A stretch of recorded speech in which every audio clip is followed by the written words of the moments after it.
আসসালামু আলাইকুম। সাব্বির সলভ একাডেমির পক্ষ থেকে আপনাদের সকলকে স্বাগত।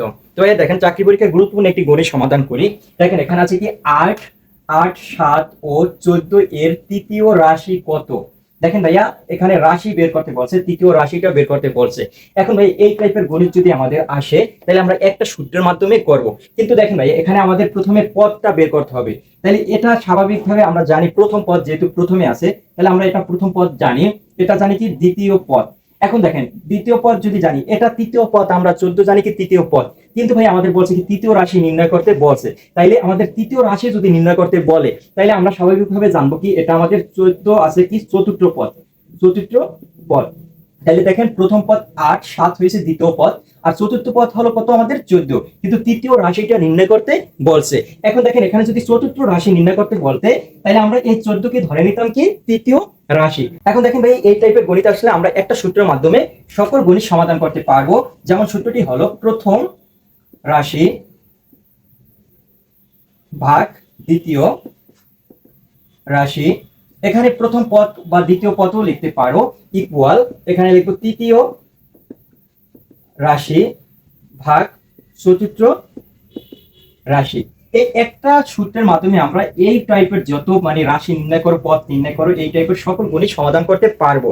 এখন দেখেন ভাই এখানে আমাদের যেই পদটা যেই পদটা বা যেই রাশিটা নির্ণয় করতে বলবে ওই রাশিকে আমরা এক্স ধরে নেব। তাহলে আমাদের এখানে বলছে তৃতীয় রাশি নির্ণয় করেন। এখন তৃতীয় রাশি সূত্রে আছে এই যে উপরে তৃতীয় রাশি, এই রাশিটাকে আমরা মূলত এক্স ধরবো। তাহলে যে রাশিটা নির্ণয় করতে বলবে ওই রাশিকে আমরা এক্স ধরবো। দেখেন এখানে তিনটা রাশি কিন্তু তাইলে আছে, আর একটা রাশি নির্ণয় করতে বলছে, তাহলে যেই রাশিকে নির্ণয় করতে বলবো ওই রাশিকে আমরা কি এক্স ধরবো। এখন যদি বলতেছেন দ্বিতীয় রাশিকে নির্ণয় করেন তাহলে আমরা এই যে দ্বিতীয় রাশির জায়গায় আমরা কি ধরবো, এক্স ধরবো। আবার যদি বলতে প্রথম রাশি, তাহলে প্রথম রাশির জায়গায় আমরা এক্স ধরবো।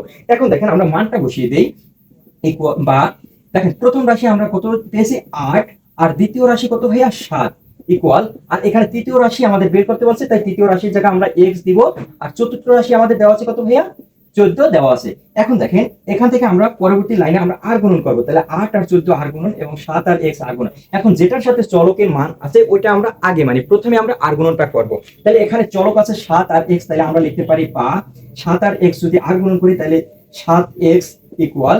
আর এখানে 8 আর 14 আমরা কি করবো, আর গুণন করবো, তাহলে 8 আর 14 গুণ করলে আমাদের হয় 112। তাহলে ভাই দেখেন আমরা পরের লাইনে করব, এখানে আমাদের x ইকুয়াল, দেখেন এই 7টা আমরা যদি পক্ষান্তর করি তাহলে এখানে আছে গুণ আকারে, পক্ষান্তর করলে আমাদের হয়ে যাবে ভাগ আকারে। তাহলে আমাদের এখানে হবে 112 আর নিচে ভাগ হবে কত ভাইয়া 7। এখন দেখেন আমরা এখানে থেকে যদি রেজাল্ট বের করি x ইকুয়াল 112, যদি 112 এর 7 দিয়ে যদি ভাগ করি সেক্ষেত্রে আমাদের রেজাল্ট আসে 16। দেখেন ভাই আমাদের x এর মান কিন্তু আমরা 16 পেয়েছি।